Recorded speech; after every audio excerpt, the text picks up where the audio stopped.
Hi, this is VisiPro3 channel. In today's video, I will show you how to turn on switch control on MacBook.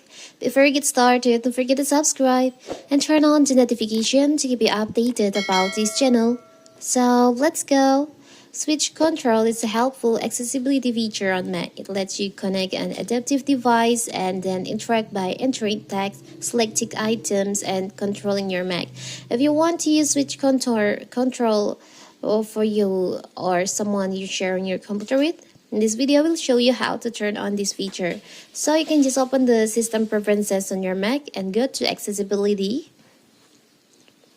On accessibility, you can just scroll down and you'll find there is an option switch control. You can just click on that, and on general section you can see there is an option enable switch control. You can just click on that and the switch control will appear on your screen like this.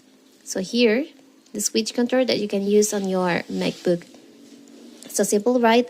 So that is how to enable switch control on your MacBook. Don't forget to like and subscribe and turn on the notification to keep you updated about this channel. Thank you and see you.